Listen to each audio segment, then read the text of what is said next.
આ સાથે આગળ વાત કરીએ તો ઉત્તર ગુજરાત સહિત રાજ્યમાં ભારે પવન સાથે વરસેલા કમોસમી વરસાદને કારણે ખેડૂતોને રડવાનો વારો આવ્યો। પાટણ જિલ્લામાં કમોસમી વરસાદથી ખેડૂતોને ઉનાળુ પાક અને ઘાસચારાના પાકમાં ભારે નુકસાન થયું। પાટણ જિલ્લાના સમી, હારીજ, સિદ્ધપુર અને સરસ્વતી સહિત તાલુકામાં ભારે પવન સાથે પડેલા કમોસમી વરસાદને કારણે ઊભા પાકને ભારે નુકસાન થયું। ઉનાળુ પાક બાજરી, ઘાસચારો સહિત તૈયાર થઈ ગયો હતો, ત્યારે ભારે પવન સાથે વરસેલા કમોસમી વરસાદે ખેડૂતોના મોઢે આવેલો કોળિયો છીનવી લીધો છે। ચોર ખાય, મોર ખાય, ઢોર ખાય અને વધે તો પછી ખેડૂત ખાય, પરંતુ ક્યાંક ને ખેડૂત પોતા જગતનો તાત પોતાની જમીનોમાં મહેનત તો કરે છે, પરંતુ ક્યાંક ને ક્યાંક કુદરતી આફતોનો પણ સામનો કરવો પડતો હોય છે। પાટણ જિલ્લામાં ઉનાળુ બાજરીનું વાવેતર થયું છે। મોટાભાગે ઉનાળુ બાજરીમાં દેશી બાજરી ગણાય છે।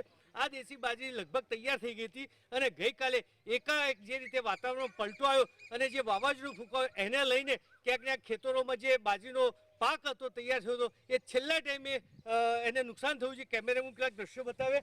હાલ જે અત્યારે જે દેશી બાજરી અને જે ઘાસચારો છે એ ઘાસચારો વાયેલો હતો અને ખૂબ જ મોટું નુકસાન થયું છે, કારણ કે આ જે નુકસાન છે એ મોટું નુકસાન કહેવાય।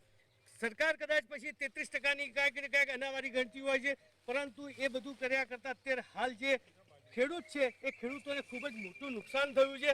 સરકારે બધા નિયમોને બાછોડ કર્યા કરતાં જે ખેડૂત છે, જગતનો તાત છે, જે સતત મહેનત કરી રહ્યો છે, ક્યાંક ને ક્યાંક એને ખર્ચા નડી રહ્યા છે, એ ખર્ચામાં ક્યાંક રાહત થાય એવી ખેડૂત આલમમાં માંગ છે। અલ્કેશ પંડ્યા, GSTV।